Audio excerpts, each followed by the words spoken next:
Dans quelques instants, on va parler ex-voto, on va parler de cirque au Plongeoir, la cité du cirque avec Tina Dekens. Bonsoir. Bonsoir. Vous êtes artiste-interprète de ce spectacle. Vous êtes venu avec Richard Fournier. Bonsoir. Bonsoir. Vous êtes le directeur du Plongeoir. Vous allez nous expliquer ce qui se passe en mai de ce côté-là.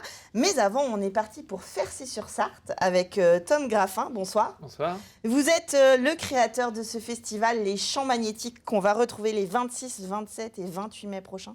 Oui. C'est la deuxième édition, les Champs Magnétiques, après une première édition qui, je pense, s'est très bien passée. Très bien passé. Les images, en tout cas, donnent envie pour ceux qui n'y sont pas allés. Qu'est-ce que c'est que ce festival, les Champs Magnétiques ? C'est un festival pluridisciplinaire donc, qui offre des dédicaces, des expositions et des concerts. Donc images, mots, musique, donc des expositions de photos, de peintures, de sculptures, des dédicaces de romanciers, différents auteurs, journalistes et BD, puisqu'on travaille avec Doucet et Bulle. Et puis des concerts, plutôt le soir cette année, vendredi soir, samedi soir et dimanche soir, mais quand même des petites touches musicales aussi en journée. Alors, vous avez cité les deux librairies Moncel, Bulle et Doucet. Là, on va à Fercy-sur-Sarthe, on ne va pas se mentir, en pleine campagne. Oui, Comment c'est un festival, un bébé post-Covid, on va dire. Comment vous avez eu l'idée d'inviter toutes ces personnes ? Vous avez des très beaux plateaux artistiques, que ce soit les mots, l'image ou le son, comme vous le dites.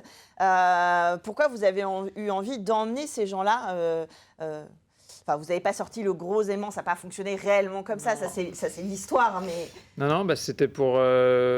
pourquoi j'ai eu envie ? À la base, j'ai réalisé un documentaire qui s'appelle Festival comme mon village résiste, qui traitait du festival Papillon de nuit dans la Manche, à Saint-Laurent-de-Cuve, un petit village de 500 habitants.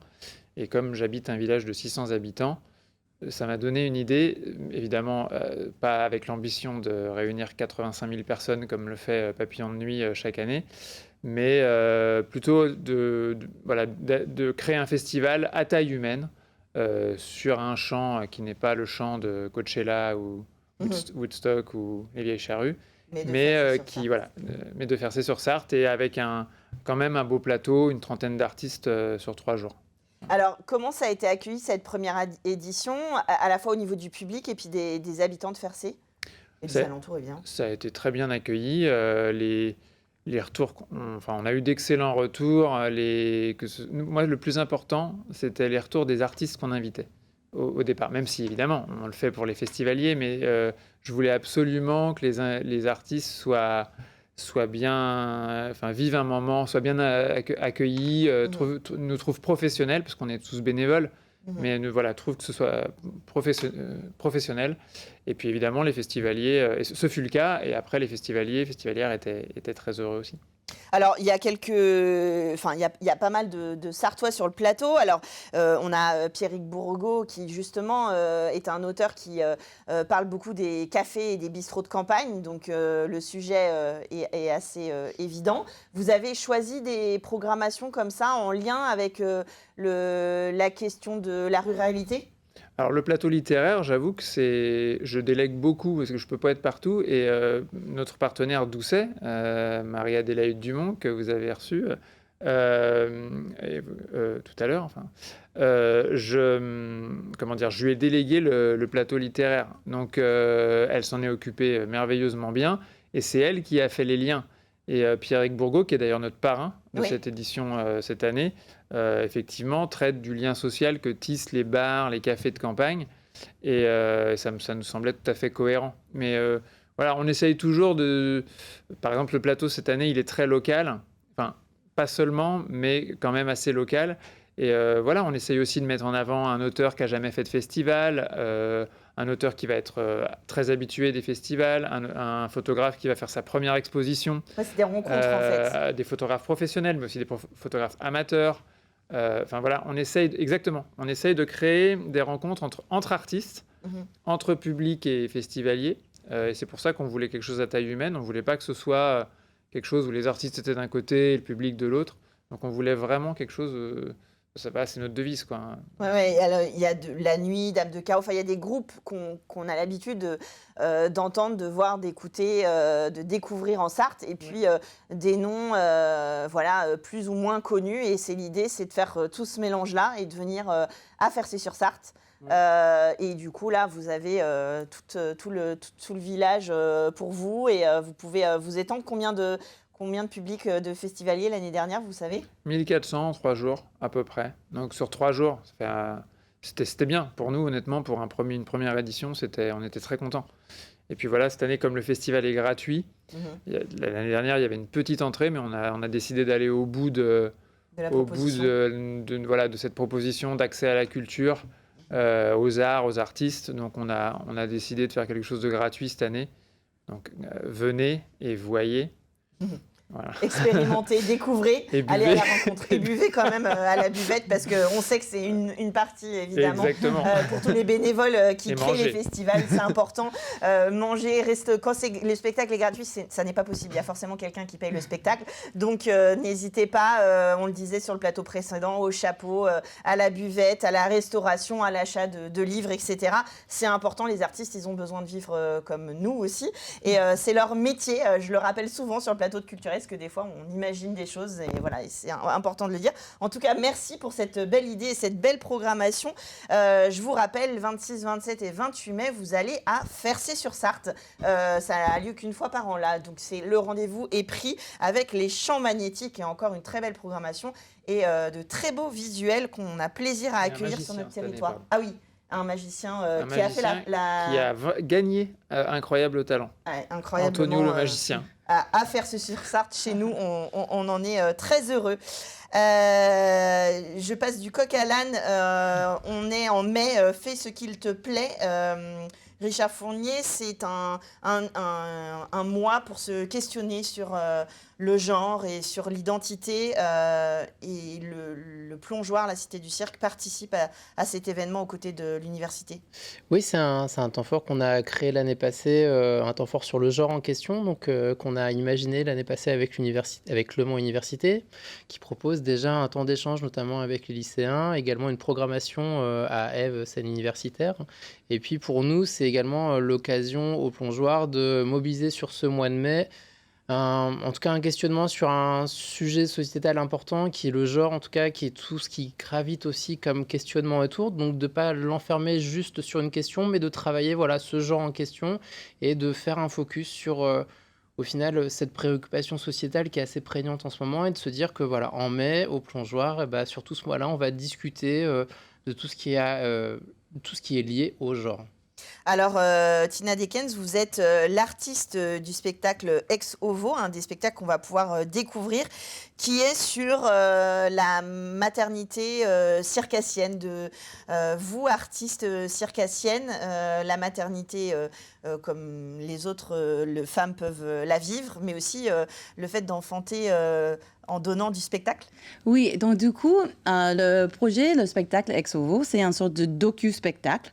Donc c'est vraiment un spectacle, mais il y a beaucoup de nous-mêmes dedans. C'est porté par la compagnie Le Grand Raymond, qui est dirigée par Lucie Boulet. Et on est 4 artistes au plateau, dont moi. Et les 3 autres sont circassiennes, et moi, je suis comédienne, en fait. Et donc, du coup, c'est vraiment un mélange de théâtre et cirque. Il y a des moments où on parle, on partage des témoignages, on s'inspire de nous-mêmes et aussi d'autres femmes. On a interviewé beaucoup de femmes. Et il y a des moments où on entend des voix off d'enfants, d'autres femmes, d'autres perspectives, parce qu'on a vraiment envie de donner quelque chose. On se dit parfois, quand c'est vraiment très intime et personnel, ça devient universel. Et on a envie aussi, avec ces voix off et d'autres choses comme ça, de sentir, nous 4 au plateau, mais aussi toutes les autres histoires qu'on n'a pas l'habitude d'entendre, des femmes qui essaient de jongler entre qu'est-ce que c'est de vouloir être maman et faire ça à 100%, et vouloir être artiste et faire ça à 100%, et on ne sait pas exactement comment trouver 200% quelque part à faire les deux. Alors, c'est vrai, et là, c'est sur le focus du spectacle des circassiens. Finalement, c'est un thème qui parle à tout le monde, parce que, en tout cas, à toutes les mamans. Mais même hommes et femmes, je pense qu'on peut être vraiment touché par ça, par les identités qu'on a, les choses qu'on a envie de faire, notre vie privée, notre vie professionnelle. Et quand on est passionné par quelque chose, comment on arrive à les concilier, ces deux mondes. Et je pense que pour des femmes, ça reste, on regarde des chiffres, ça reste quelque chose, la maternité, la charge mentale, tout ça, on n'a pas inventé. Ouais, c'est pas encore c'est pas égalitaire, encore égalitaire. Et donc, du coup, une femme qui devient maman, comment on arrive à encore y aller aussi loin qu'on veut dans notre métier, surtout qu'on est très, très passionné par notre métier, comment on arrive à vivre tout ça pleinement. Oui, quand on n'est pas maman à temps plein, mais qu'on a un autre métier. Finalement, c'est osé de mettre un coup de projecteur sur cette question-là. C'est un peu tabou, la maternité, la famille, même si évidemment on évolue, et tant mieux, et ces moments forts sont là pour ça. Mais c'est vrai que dans le milieu du spectacle, il n'y a pas forcément une place facile pour les artistes, pour la vie de famille, et pour les femmes, pour la maternité. Je sais pas si c'est osé ou si c'est au contraire permettre à un lieu culturel d'être en adéquation aussi avec ce qui se pose et ce qui se questionne actuellement.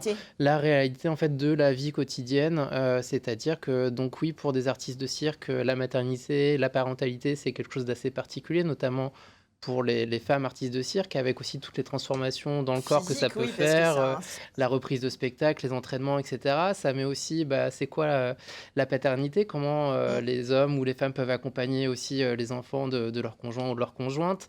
Et en tout cas, c'est des choses qui se posent actuellement, c'est des choses qui sont beaucoup plus développées dans des pays d'Europe du Nord, par exemple, où ces accompagnements sont beaucoup plus importants. Et si on élargit aussi un peu le spectre, c'est...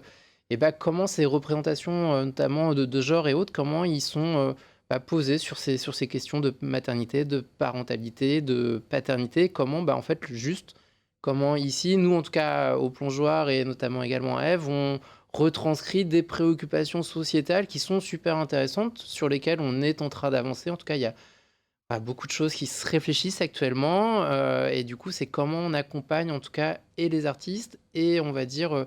le public à écouter, à venir prendre conscience aussi d'autres choses existent. Et on ne dit pas qu'il y a une bonne, qu'il y a une mauvaise solution, c'est juste de se dire, en fait, il y a plein de choses qui sont possibles. Il faut juste s'ouvrir l'esprit. Le chapiteau a un espace de parole là aussi, et d'expression. D'écoute. Et juste, nous, en tout cas, on est là pour permettre à des artistes d'ouvrir ce champ de possibilités et comment nous, on accompagne. Et nous, c'est ça qui est important pour nous. C'est de dire, voilà, on laisse aussi cette parole-là s'exprimer et ces questions-là se poser sans spécialement avoir de réponse. Mais en tout cas, c'est pas à nous de les donner, c'est aux artistes de les donner, en tout cas, ou d'y travailler. Et nous, on pose beaucoup, beaucoup de questions. Et aussi, un des mots-clés pour nous, c'est le mot conversation. On n'est pas là pour apprendre, pour dire c'est comme ça qu'il faut faire, mais de dire voilà ce que j'ai vécu, voilà, moi je rêve de ça, et qu'est-ce qu'on peut se dire et comment on peut partager, et aussi sortir de la solitude. On s'est rendu compte qu'on a beaucoup de solitude dans son coin, et c'est de gérer ses problèmes tout seul, et on est plus forts tous et tout ensemble. Et ça sert aussi à ça, la culture. Donc rendez-vous au chapiteau, au Plongeoir. On a le plaisir de vous recevoir toutes les 4. Vous êtes 4 sur scène. Ex-Ovo du 19 au 21 mai au Plongeoir. Et puis vous reviendrez, Richard Fournier, nous parler de Le Mans fait son cirque, les champs magnétiques, je répète, du 26 au 28 mai à Fercé-sur-Sarthe. Merci. Tom Graffin d'être venu nous parler de cette programmation. Et nous, on finit en photo dans Culturel.